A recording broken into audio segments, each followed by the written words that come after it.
आप लोगों को वीडियो कैसा लगा जरूर बताइए। ये सेक्शन ये सेट 1 का मैथ का सेक्शन 3 नंबर का जो 15 से लेकर 19 तक सवाल था उसको आज कंप्लीट रूप से बताएं बन चुका है। अब इसको आप लोग रिवीजन कीजिए और अपने दोस्तों को भी शेयर जरूर करें। इस प्रकार से शेयर भी करें और नए हैं तो इस चैनल को सब्सक्राइब भी करें।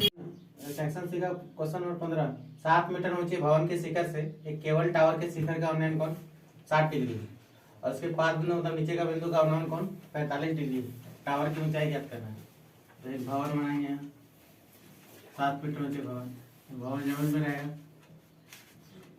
तो ये भवन का पूरा स्ट्रक्चर है यहाँ से 7 मीटर ऊंचा है। भवन का शिखर से 7 मीटर ऊंचे भवन के शिखर से भवन का शिखर है। भवन के शिखर से केबल टावर इसके ऊपर एक टावर है केबल टावर के शिखर का उन्नयन कोण जैसे यहाँ से उन्नयन कोण बनाएंगे तो ऊपर देखेगा तो उन्नयन कोण होगा। यहाँ से यहाँ तक उन्नयन कोण कितना दिया 60 डिग्री या 60 डिग्री। और इसके पास बिंदु मतलब इसके नीचे के बिंदु का अवनमन कोण यहाँ से होता है ये वाला दिया हुआ कितना 45 डिग्री। तो यहाँ से यहाँ तक 45 डिग्री। और चूंकि ये और ये समांतर रेखा है और ये एक तिर्यक रेखा तो ये 45 तो ये भी 45 होगा उन्नयन कोण। ये 7 मीटर का है तो ये दोनों हाइट समान होगा। तो ये 7 है तो ये भी 7। ठीक है हमको निकालना क्या है टावर की ऊंचाई क्या है। टावर की ऊंचाई को यहाँ से यहाँ तक मान लेते हैं कि 8 मीटर। इसका नामकरण करते हैं A B C D E. तो माना ए बी क्या है केवल टावर की ऊंचाई है। ये भी केवल टावर की ऊंचाई है। और ये डी और बी सी भवन है। डी बराबर बी सी 7 मीटर का है। अब एंगल सब लिखेंगे angle A E B 60 degree. Angle B E C E C बराबर एंगल ई सी डी कितना आएगा 45 डिग्री। क्यों आएगा एकांतर कोण से। अब एक एक करके समकोण त्रिभुज लेंगे। सबसे पहले ऊपर वाला लेंगे समकोण त्रिभुज ए बी ई में लंब बटे आधार मतलब पी बटे बी लंब बटे आधार कितना तो tan थीटा की जगह 60 डिग्री। लंब है h आधार का मान बी आधार बी है। tan 60 डिग्री का मान √3 होता है। कुछ नहीं वन क्रॉस मल्टीप्लिकेशन करेंगे h का वैल्यू हो जाएगा बी √3। अब सुना समकोण त्रिभुज इसमें लेंगे ई डी सी में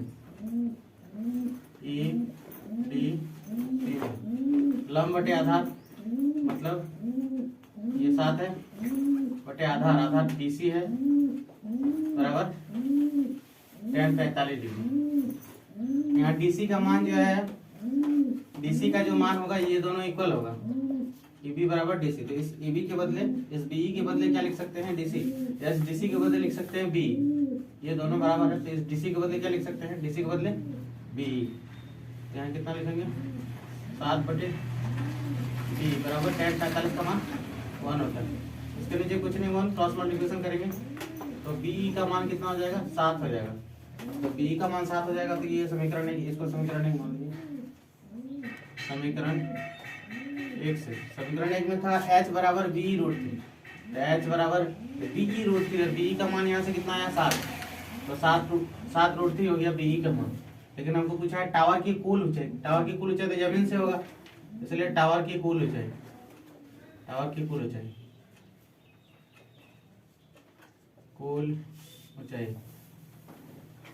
कुल ऊंचाई बराबर इतना प्लस इतना मतलब एगो h और एगो ये BC मतलब 7। h का मान कितना निकला 7 √3 और यहाँ 7 दोनों में 7 कॉमन है √3 + 1 मीटर आंसर। एक खिलौने की त्रिज्या 3.5 सेंटीमीटर वाले एक शंकु के आकार का है जो उसी त्रिज्या वाले अर्धगोले पर आरोपित है। उस खिलौने की संपूर्ण ऊंचाई 15.5 सेंटीमीटर। इस खिलौने का संपूर्ण ऊंचाई है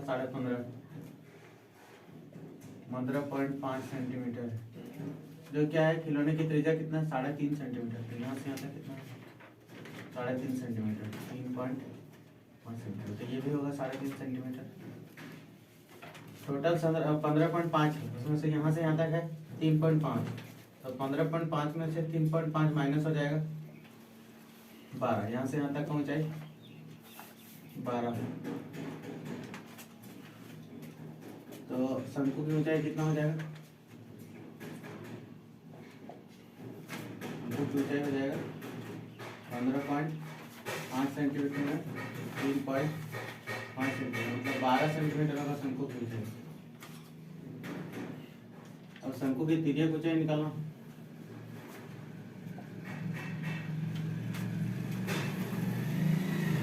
शंकु की तिर्यक ऊंचाई यानी एल बराबर होता है √r² प्लस h²। शंकु की त्रिज्या तो 3.5 है, इसका स्क्वायर प्लस 12 का स्क्वायर 144। 35 का स्क्वायर कितना होगा? 35 गुना 35 1225 12.25 प्लस 144। तो 12.25 में 144.00 जोड़ देंगे इसको। 5 2 6 5 कितना आएगा? 156.25। 156.25 इसका वर्गमूल होता है, तो निकालिए 156.25 उससे वर्गमूल निकालेंगे, एक बार में कटेगा 2 होगा 56, यहाँ 2 बार चलेगा 2 4 4 आएगा, यहाँ 2 आएगा, ये वाला उतर जाएगा। अब यहाँ कितना से चलाएंगे? 5 से कितना होगा? कितना होगा? के पहले पॉइंट है तो 12.5 आ जाएगा। कितना आएगा? 12.5 सेंटीमीटर। ये किसका मान आया? एल का।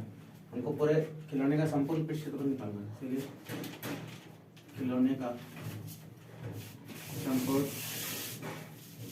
पृष्ठ क्षेत्रफल बराबर इसमें क्या क्या? एक शंकु है और दूसरा अर्धगोला है। अर्धगोले का वक्र पृष्ठ क्षेत्रफल प्लस शंकु का वक्र पृष्ठ क्षेत्रफल। अर्धगोले का वक्र पृष्ठ क्षेत्रफल 2 पाई r² और शंकु का वक्र पृष्ठ क्षेत्रफल पाई r।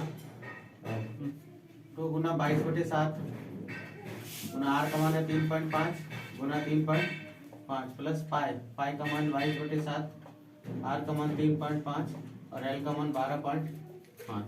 7 से कटेगा ये 7 × 35 0.5 बार में, ये भी कटेगा 7 से 0.5 बार में। 22 × 44 35 गुना 5 होता है 5 × 25 2 5 × 15 2 17। यहाँ 2 अंक के पहले 1.75 होगा प्लस यहाँ से 22 × 5 110 5 × 10 5 × 10 11। यहाँ पॉइंट लगेगा और यहाँ है 12.5। अब इसको गुना करेंगे 44 गुना 175 स्टार्ट सर। 44 गुना 175 आ रहा 77.0। यहाँ इसका मान आएगा 77.0 प्लस 11 गुना 125 274.5। 11 गुना 125 कितना है? 137.5। 137.5। अब इन दोनों को ऐड करेंगे तो कितना आएगा? 214.5 सेंटीमीटर स्क्वायर। 17 नंबर, एक ठोस एक अर्धगोले पर खड़े एक शंकु के आकार का है जिसकी त्रिज्या 1 सेंटीमीटर है। तो शंकु की ऊंचाई उसकी त्रिज्या के बराबर है। शंकु का जो ऊंचाई है उसकी त्रिज्या के बराबर है। अगर शंकु की त्रिज्या r है तो ये h बराबर में कितना हो जाएगा? r हो जाएगा, ये बोल रहे हैं। तो इस ठोस का आयतन पाई के पद में ज्ञात कीजिए। इसमें 2 फिगर है, एक इस ठोस का आयतन। इस ठोस में क्या क्या है? एक अर्धगोले है, अर्धगोले का आयतन और एक शंकु है प्लस शंकु का आयतन। अर्धगोले का आयतन होता है 2/3 पाई आर क्यूब। शंकु का आयतन 1/3 पाई आर स्क्वायर है। पाई का मान नहीं बैठाएंगे क्योंकि आंसर पाई के टर्म में लाना है। 2/3 पाई का पाई रखेंगे, आर आर को आर जैसा ही रख देंगे। आर दिया है, आर कितना है? 1 है, आर की जगह 1 का क्यूब प्लस यहाँ 1/3 पाई। आर का मान कितना है? 1 है और आर ये एच के बराबर है। इसका भी मान कितना बैठेगा? यहाँ पाई है आर स्क्वायर मतलब 1 का स्क्वायर और एच का भी मान कितना बैठेगा? 1 क्योंकि आर और एच दोनों समान है। यहाँ 2/3 पाई 1 का क्यूब 1 ही रहेगा मल्टीप्लाई 1/3 पाई 1 का स्क्वायर यहाँ 1 ही रहेगा। एल्सियम 3 आएगा। यहाँ 2 पाई प्लस 1 पाई 2 पाई 1 पाई 3 पाई बटे 3 कट गया पाई सेंटीमीटर। क्वेश्चन नंबर 18 निम्न आंकड़ों का माध्य ज्ञात करें। वर्ग अंतराल बारंबारता दिया हुआ क्वेश्चन में तो इसको सजा लगे ऐसा वर्ग अंतराल को एक तरफ लिखेंगे। फिर एक होता है एक्स आई कैसे निकाला जाता है बताएंगे। एफ आई इसी को बारंबारता जो दिया हुआ है 5 8 10 3 8 6 बारंबारता है। फिर एफ आई गुना एक्स आई गुना और एक कॉलम यहाँ योग के लिए छोड़ना होगा योग।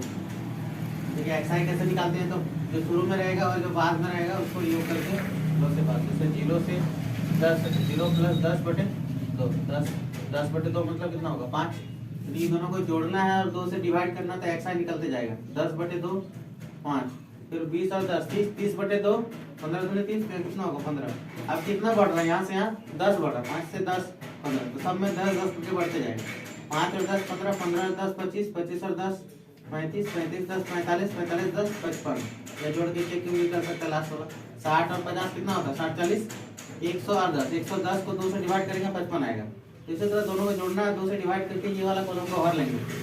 फिर एफ आई गुना एक्स आई यहाँ एफ आई यहाँ एक्स आई दोनों को गुना करके लिखते जाएंगे। ये प्रत्यक्ष विधि है, जो प्रोसेस है ये प्रत्यक्ष विधि से माध्य निकालने का विधि है। 5 गुना 5 25 15 8 120 25 दें 250 35 दिया 3 5 15 3 3 9 और 10 105 3 5 15 3 3 9 और 10 यहाँ 8 5 40 4 8 32 4 36 8 40 4 8 32 4 36 125 30 का 0 3 30 और 3 योग का है तो एफ आई को एक बार जोड़ेंगे समेशन एफ आई या सिग्मा एफ आई बराबर इसको सबको जोड़ लेंगे 5 और 8 13 13 13 और 10 23 23 और 3 23 3 26 26 और 8 पहले 26 और 4 30 और 4 34 और 6 40 इसको जोड़ के कितना आ रहा है 40 एक बार और 5 8 13 10 23 और 3 26 और 4 30 और 34 और 6 40। अब इसको भी जोड़ेंगे, इसको जोड़ेंगे तो लिखेंगे समेशन एफ आई गुना एक्स आई या सिग्मा एफ आई गुना एक्स आई। तो सबको जोड़ेंगे यहाँ 5 0 यहाँ 5 से 5 और 5 10 10 10 का 0 हाथ में 1 और 2 3 और 2 5 और 5 10 10 10 और 6 16 16 और 3 19 का 9 हाथ में 1 और 1 2 और 2 4 और 1 5 और 3 8 और 3 11। फिर से यहाँ 5 और 5 10 का 0 हाथ में 1 और 2 3 और 2 5 और 5 10 अच्छा 16 और 3 19 का 9 हाथ में 1 और 1 2 और 2 4 और 1 5 और 3 8 8 और 3 11 1190 इतना आ गया। अब माध्य निकालने के लिए सूत्र होता है माध्य के लिए इस तरह समेशन एफ आई गुना एक्स आई बटे समेशन एफ आई गुना एक्स आई कितना निकला था 1190। यहाँ लिख देंगे 1190 और एफ आई का मान कितना था 40।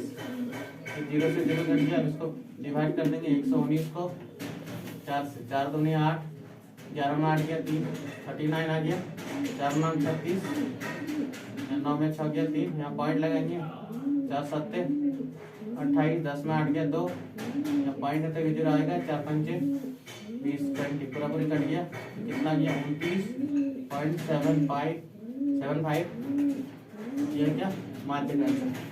क्वेश्चन नंबर 19 निम्न आंकड़ों का माध्य का याद करें। वर्ग अंतराल दिया हुआ बारंबारता दिया हुआ वर्ग अंतराल को ऐसे लिख लेंगे इसी को इस तरह से लिख लेंगे, 12 मात्रा को इसी तरह से लिख लेंगे। और देखो इसमें नया लिखना होगा संचयी बारंबारता, कम्युलेटिव फ्रीक्वेंसी बोला जाता है, उसको फ्रीक्वेंसी बोला जाता है। तो 10 से 25 का 2 है, तो संचयी बारंबारता कैसे निकालेंगे, तो जहाँ 2 रहेगा फर्स्ट वाला को उसका सीधा में लिख देंगे, 2 का 2।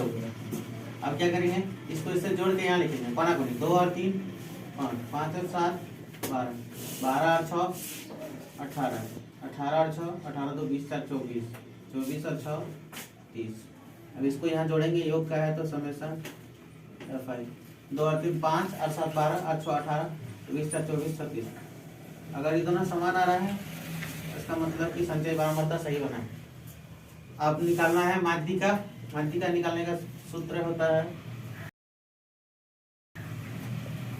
माध्यिका बराबर होता है L प्लस n/2। यहाँ n मतलब ये n है, इसी को n बोलते हैं, n/2 माइनस CF बटे F मल्टीप्लाई H। जो L है ये माध्यिका वर्ग है। अब माध्यिका वर्ग क्या होता है, माध्यिका वर्ग होता है n/, यहाँ पे सबसे पहले n/2 निकालेंगे, n/2 मतलब 30/2, 30/2 मतलब कितना आ गया 15। अब n/2 से ठीक बड़ा या इसके ठीक करीब वाला जो होगा वही माध्यिका वर्ग होगा। तो 15 किसके ज्यादा करीब है, 15 करीब है, 12 के करीब है, तो ये होगा। इससे ठीक बड़ा बोला जाता है, तो इसको नहीं, इसको लेना होगा, ठीक है। 15 के करीब कितना है, इससे बड़ा या इसके करीब, मतलब 55 से लेकर 70 क्या होगा, माध्यिका वर्ग होगा। माध्यक वर्ग कितना हो गया, 55 से लेकर 70, 55 से 70 माध्यक वर्ग हो गया। तो उसमें से जो कम वाला है, जैसे ये इसको बोलते हैं L, तो यहाँ L का मान कितना है, L का मान कितना है 55, और ये n/2 तो निकाले थे यहाँ 15, इसका वैल्यू यहाँ 15 बैठाएंगे। CF क्या होता है, तो जो माध्यक वर्ग होता है, जो माध्यक वर्ग होता है इसके ठीक पहले वाले वर्ग की संचयी बारंबारता, जो भी माध्यक वर्ग है उसके ठीक पहले वाले वर्ग की संचयी बारंबारता को यहाँ लिखते हैं CF। तो CF का मान कितना लिखना होगा 12, L पता चल गया, CF पता चल गया, F क्या होगा, जो माध्यक वर्ग है उसी का बारंबारता को लिखते। तो माध्यक वर्ग 55 से 70 था, इसका बारंबारता 6 है, तो F का मान कितना होगा 6 होगा। यहाँ जो H है मतलब कितना का डिफरेंस है, कितना बढ़ रहा है, 10 से 25 कितना बढ़ा 15, यहाँ भी 15 का गैप, सब जगह 15 का गैप है, मतलब H का मान कितना होगा 15। बस यही सब का मान यहाँ बैठाएंगे।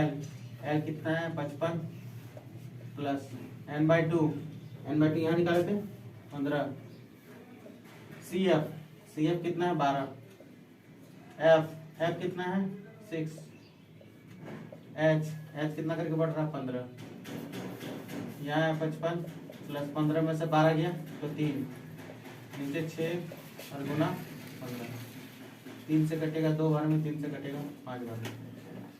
यहाँ 55 प्लस 5 दिया 15/2, यहाँ कुछ नहीं, 1 एलसीएम लेंगे 2 लेंगे, 55 दूनी 2 5 10, 2 5 10 रहेगी 11 प्लस यहाँ 15, तो जोड़ेंगे 5 2 1 125/2, 2 6 12, 2 3 4, 2 5 10, 65.5।